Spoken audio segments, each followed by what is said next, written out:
Salam jumpa pemirsa, Titik Temu kembali hadir di hadapan Anda untuk menjawab berbagai masalah dari setiap masalah yang ada.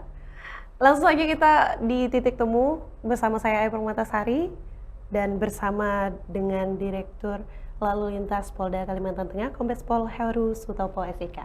Ya.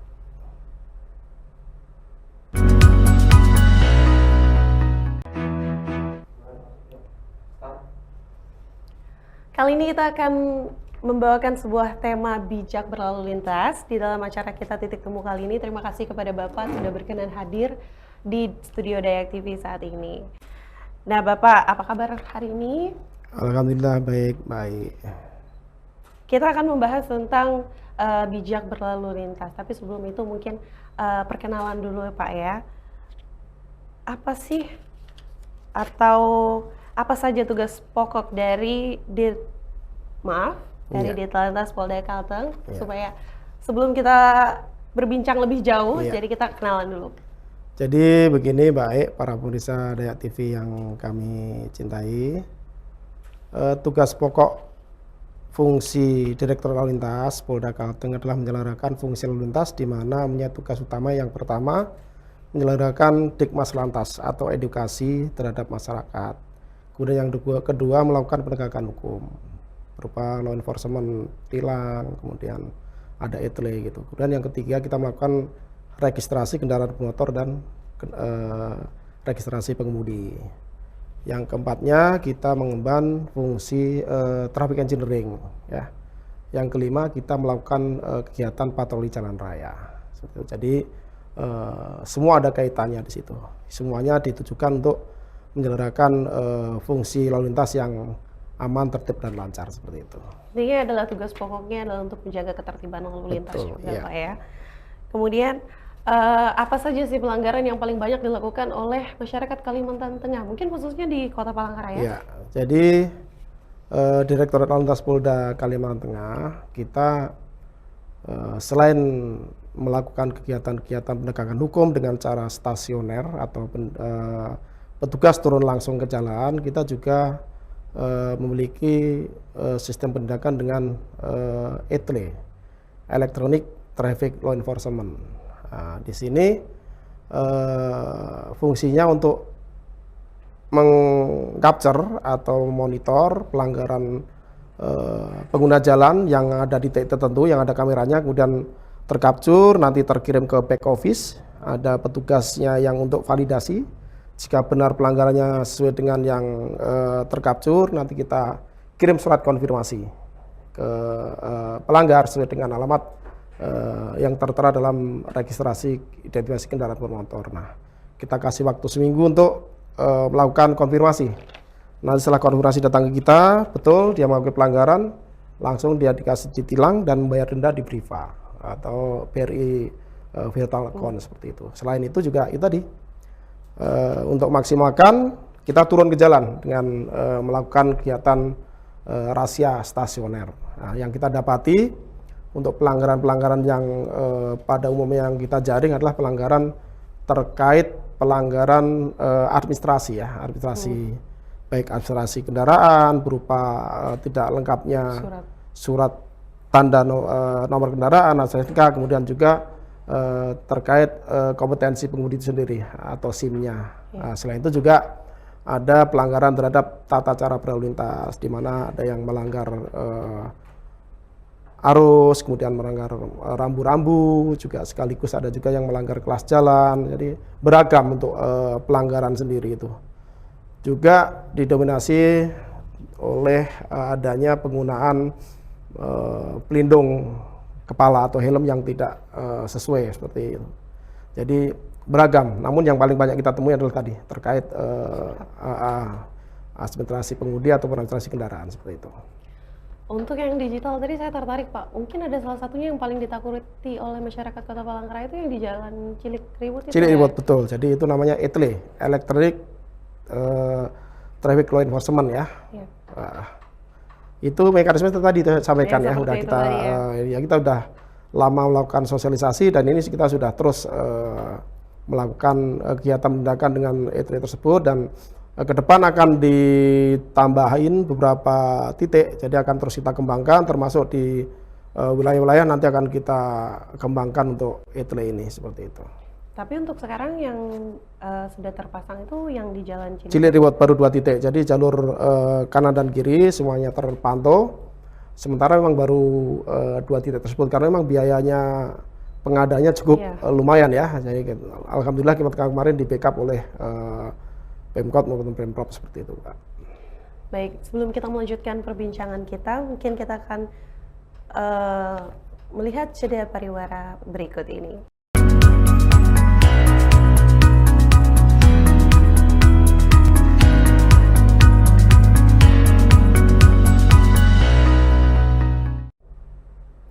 Pemirsa, terima kasih masih bersama kami di Titik Temu.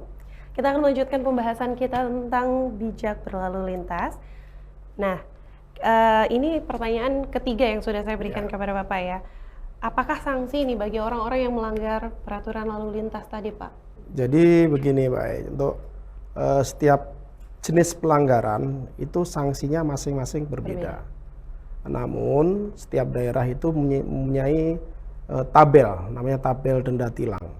Jadi beda-beda, misalnya pelanggaran di Palangkaraya tidak memakai helm, itu mungkin dendanya beda dengan di wilayah Banjarmasin, karena tabel denda di tiap daerah ditentukan oleh daerah masing-masing seperti itu. Jadi pelanggaran itu ada macam-macam dan dendanya juga beda-beda.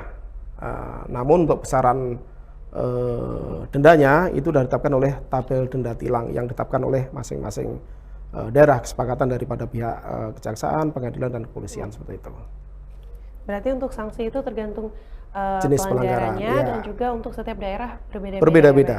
Jadi itu sudah ada tabelnya sehingga masyarakat punya kepastian manakala mereka misalnya melanggar tidak pakai helm. Oh, saya harus bayar ke BRI 150 misalnya seperti itu. Ada sesuai dengan tabel yang ditetapkan, sehingga manakala ditetapkan oleh pengadilan dia kena denda berapa itu sudah sesuai dengan tabel denda yang ditetapkan, sehingga tidak ada sisa uang titipan seperti itu ya.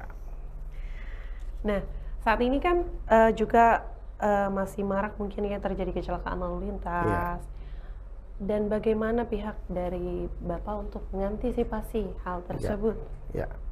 Jadi begini, baik Pak Pemirsa sekalian, untuk laka lantas itu kita setiap bulan itu melakukan evaluasi.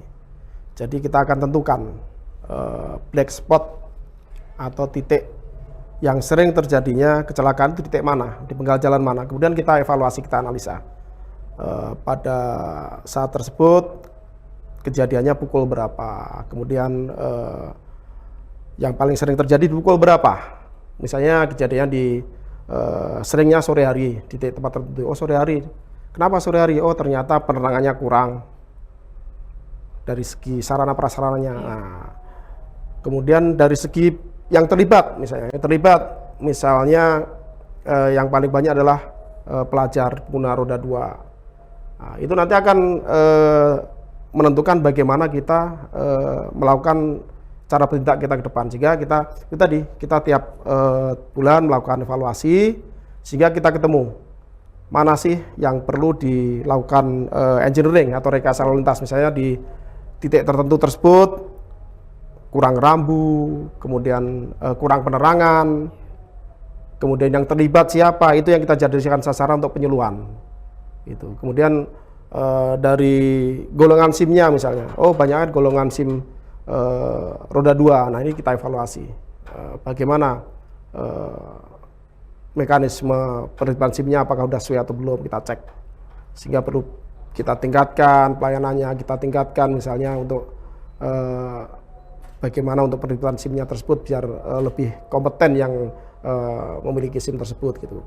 Juga sekaligus kita lakukan evaluasi tadi kelompok-kelompok masyarakat yang sering terlibat, nah itu kita jadikan sasaran untuk penyuluhan seperti itu, sehingga ini kita menjadi upaya kita untuk melakukan pencegahan ke depan agar kejadian serupa tidak terulang misalnya di black spot tersebut.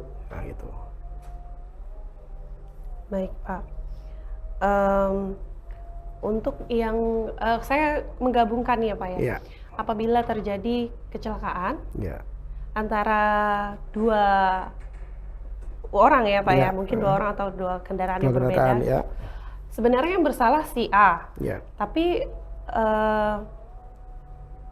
untuk kelengkapan dan apa namanya semua peraturan yang dari tata surat cara dan berlalu atau ya lintasnya, ya. sanksi-sanksi yang berlaku tadi, si B yang bersalah itu gimana Iya, Pak? ya, jadi begini, kalau yang utama adalah kita lihat dari tata cara berlalu lintasnya, ya, tata cara berlalu lintasnya, karena yang menjadi penyebab utama daripada kecelakaan adalah bagaimana person-person yang terlibat tersebut tata cara berlalu lintasnya, sehingga itulah yang kita dalami, misalnya di perempatan misalnya kan, yang tidak diatur oleh APL atau alat pengendali instruksi lalu lintas misalnya, itu mana yang didahulukan, mana yang tidak, itu semua diatur di undang-undang lalu lintas. Nah, itulah gunanya orang memperoleh SIM dengan cara yang benar gitu kan.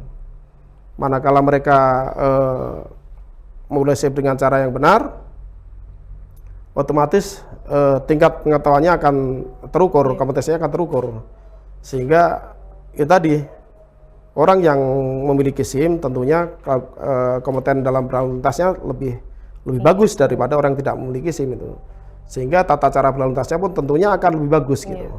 Jadi dalam kecelakaan ini tentunya yang kita ukur adalah, yang kita lihat adalah bagaimana yang bersangkutan tata cara penguasaan tata cara berlalu lintasnya, gitu. Kemudian terkait administrasi pengemudi, apakah yang bersangkutan memiliki SIM, memiliki STNK, itu nanti menjadi pendalaman lebih lanjut. Yang utama adalah bagaimana tata cara berlalu lintasnya dulu, itu yang kita dalami dulu Mbak. Gitu. Makanya untuk tiap kecelakaan lalu lintas itu, yang pertama kita lakukan adalah olah TKP. Olah TKP kita tandain key point-nya atau titik tuburnya untuk mengetahui itu tadi, siapa sih yang lalai, siapa yang di jalur yang benar, untuk mengetahui tata cara lalu lintas yang lalai yang mana gitu. Nah, seperti itu. Berarti tetap diutamakan siapa yang lalai ya Pak? Iya betul, karena memang kecelakaan lalu lintas ini kan karena lalainya orang ya, dan kelalaian di sini biasanya diawali dengan pelanggaran gitu. Tiap kecelakaan itu pasti diawali adanya pelanggaran, pasti seperti itu. Nah. Iya betul. Kadang kan kita juga sudah hati-hati, orang lain yang nggak hati-hati gitu. Betul, ya. Pemirsa juga bisa menyaksikan program ini melalui live streaming www.dayaktv.com. Nah, untuk selanjutnya kita akan menyaksikan jeda pariwara berikut. Jangan kemana, tetap di Titik Temu.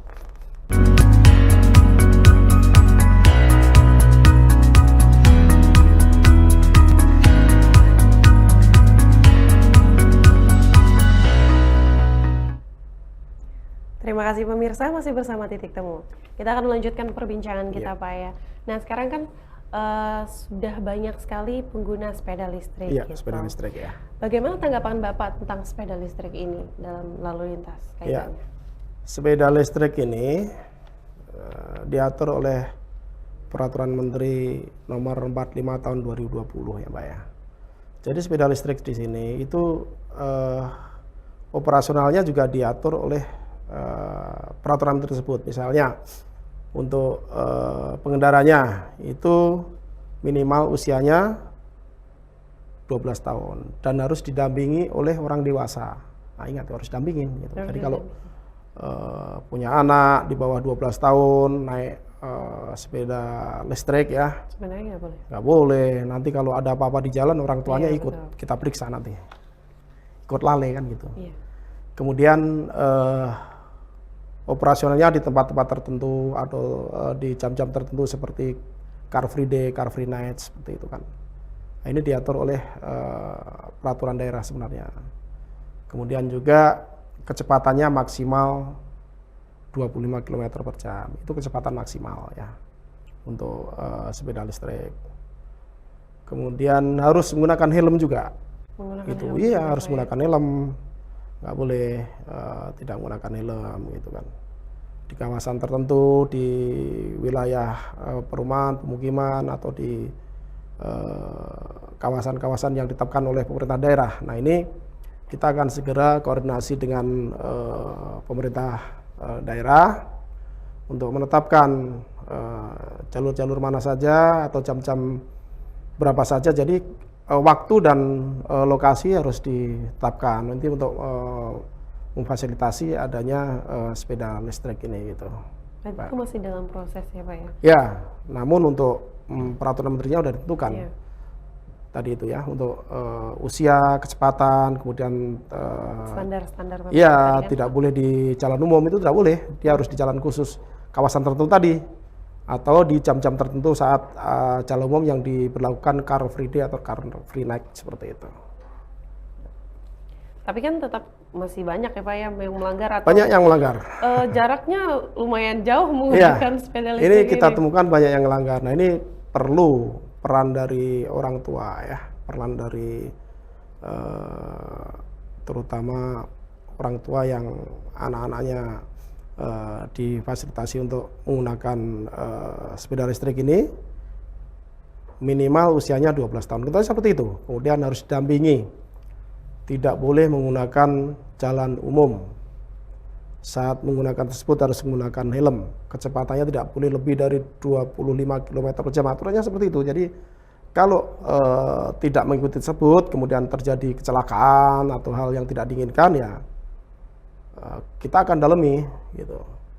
Ini kok orang tuanya tega-teganya sih membiarkan anaknya jadi penyebab atau korban. Jadi bisa menjadi penyebab atau bisa menjadi korban gitu. Tetap aja kalau tidak sesuai dengan aturan yang berlaku, ya lalainya si anak dan lalainya orang tua karena memberikan ya tadi membiarkan anaknya untuk menjadi penyebab, menjadi korban, akhirnya seperti itu. Jadi kami himbau lah kepada masyarakat Palangka khususnya ya, itu agar benar-benar diawasi benar putra-putrinya dalam penggunaan sepeda listrik ataupun penggunaan kendaraan-kendaraan bermotor yang lainnya. Ikuti aturan yang berlaku, jangan melanggar, karena di jalan raya itu kalaupun kita sudah hati-hati, orang lain tidak hati-hati, kita juga akan menjadi korban.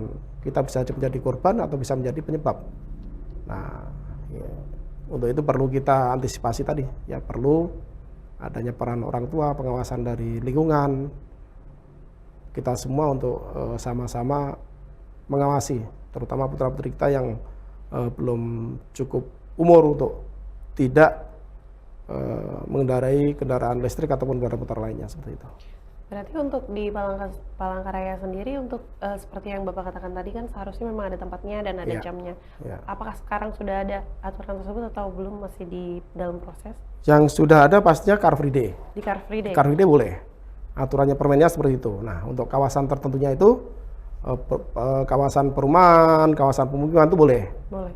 Nah, tapi untuk penggal-penggal jalan tertentu itu belum diatur dan belum ada jalur-jalur khusus untuk sepeda listrik ini. Kalau memang sudah ada jalur khusus sepeda listrik di jalur di lajur-lajur jalan tertentu, nah itu tentunya harus ditetapkan oleh peraturan daerah seperti itu, Pak. Ya. Dan jangan lupa untuk tetap menggunakan helm ya. Betul, harus menggunakan helm, harus ikuti aturan berlalu lintas yang benar seperti itu. Ya. Nah ini juga adalah pertanyaan terakhir dari saya Pak. Ya. Apakah nanti akan disosialisasikan kepada masyarakat tentang penggunaan sepeda listrik atau sekarang sudah ada? Jadi ini saya sosialisasi yang keberapa ya? Di medsos sudah ada kurang-kurang. Kemarin terakhir saya di RRI, di TVRI ya Pak ya. Ini yang kesekian kalinya kita kerjasama dengan media elektronik. Yang paling terakhir ini kita bersama terima kasih kepada televisi Dayak ya.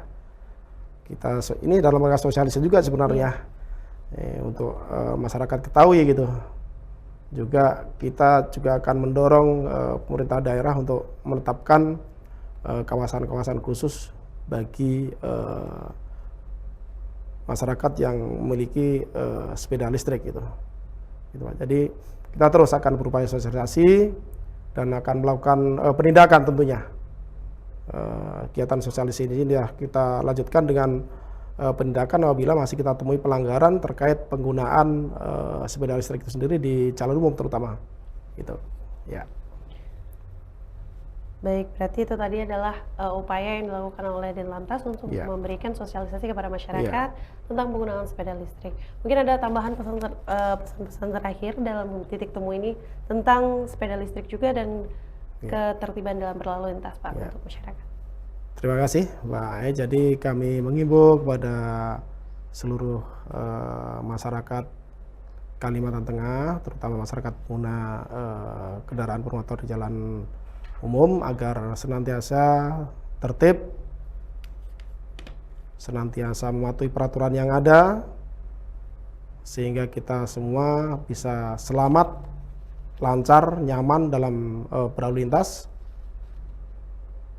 Dan tertib berlalu lintas adalah budaya daripada cermin budaya dari peradaban daripada masyarakat kita sendiri. Semakin tertib, semakin bagus, berarti peradaban budaya kita juga semakin baik di mata masyarakat lainnya.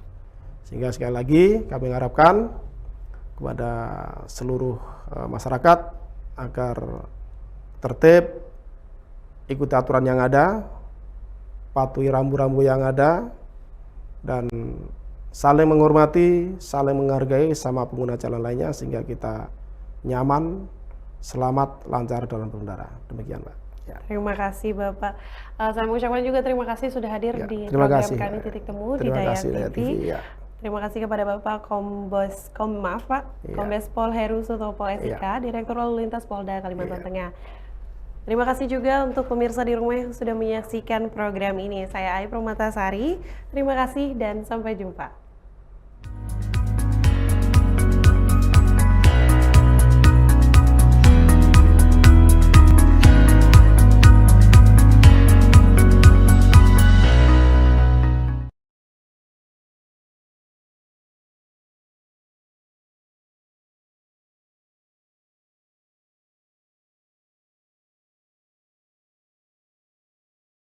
Selamat atas migrasinya Dayak TV dari TV analog ke Selamat atas migrasinya Dayak TV